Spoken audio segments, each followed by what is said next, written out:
नमस्कार भावी दरोगाओं। आइए इस 8वें प्रैक्टिस सेट के 40 सवाल जो कि मूल विधि, संविधान और जनरल नॉलेज से संबंधित है को देख लेते हैं। पहले सवाल पर आते हैं। भारतीय न्याय संहिता की किस धारा के अंतर्गत मॉब लिंचिंग, भीड़ द्वारा हत्या के लिए मृत्युदंड का प्रावधान किया गया है? भारतीय न्याय संहिता बीएनएस की किस धारा के अंतर्गत मॉब लिंचिंग, भीड़ द्वारा हत्या के लिए मृत्युदंड का प्रावधान किया गया है? सही उत्तर ऑप्शन बी, धारा 103 2।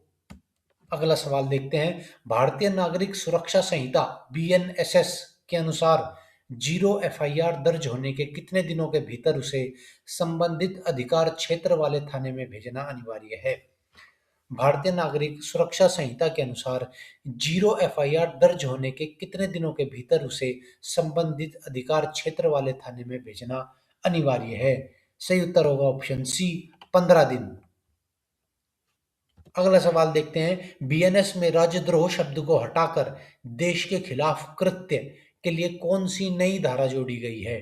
बीएनएस में राजद्रोह शब्द को हटाकर देश के खिलाफ कृत्य के लिए कौन सी नई धारा जोड़ी गई है? सही उत्तर होगा ऑप्शन बी, धारा 152।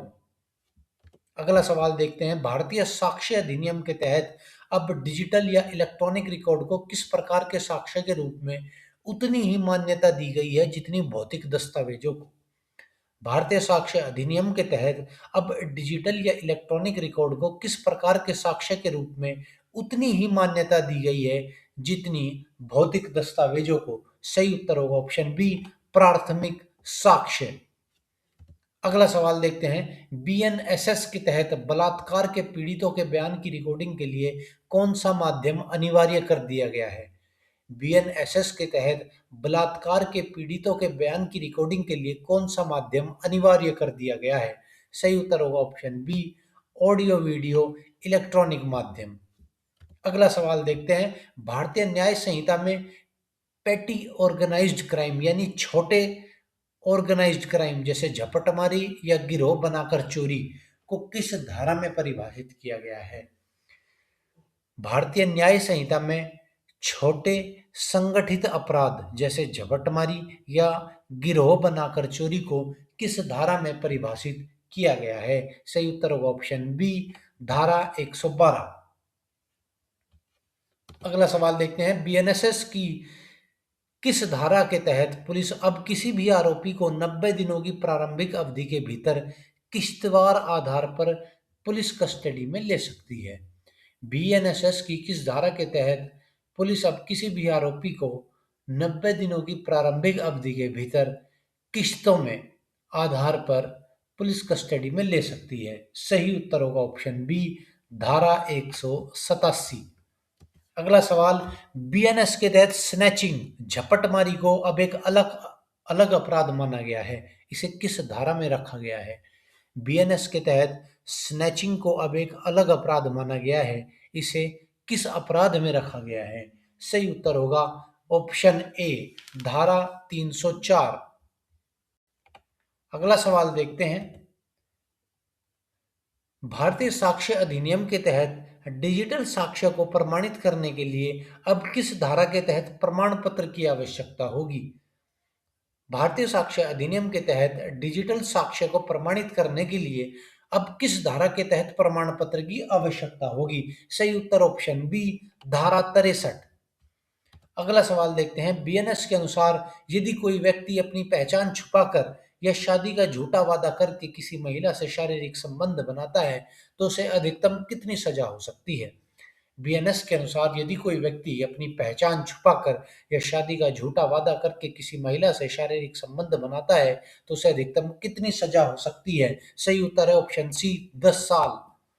अगला सवाल। किस वाद में सुप्रीम कोर्ट ने बुनियादी ढांचे, बेसिक स्ट्रक्चर का सिद्धांत दिया था? किस वाद में सुप्रीम कोर्ट ने बुनियादी ढांचे का सिद्धांत दिया था? सही उत्तर option B, Kesavananda Bharati case. अगला सवाल। संविधान का अनुच्छेद 360 किससे संबंधित है? संविधान का अनुच्छेद 360 किससे संबंधित है? सही उत्तर ऑप्शन बी, वित्तीय आपातकाल, फाइनेंशियल इमरजेंसी। अगला सवाल। भारत के राष्ट्रपति के निर्वाचक मंडल में कौन शामिल नहीं होता है? भारत के राष्ट्रपति के निर्वाचक मंडल में कौन शामिल नहीं होता है? सही उत्तर ऑप्शन सी, विधान परिषद के सदस्य। अगला सवाल देखते हैं, निशुल्क कानूनी सहायता फ्री लीगल एड का प्रावधान किस अनुच्छेद में है?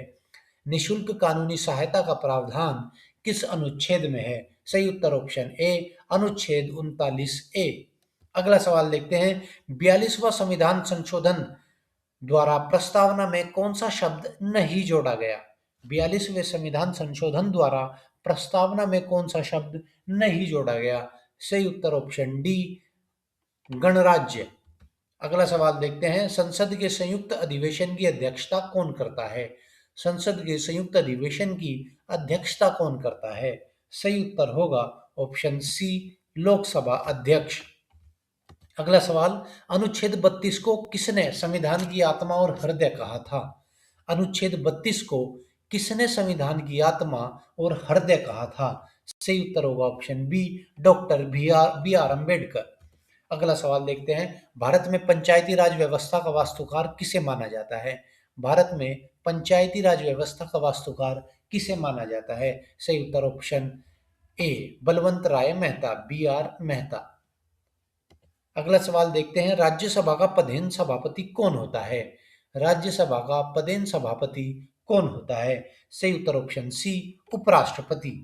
अगला सवाल, संपत्ति के अधिकार को किस संशोधन द्वारा मूल अधिकारों की सूची से हटाया गया था?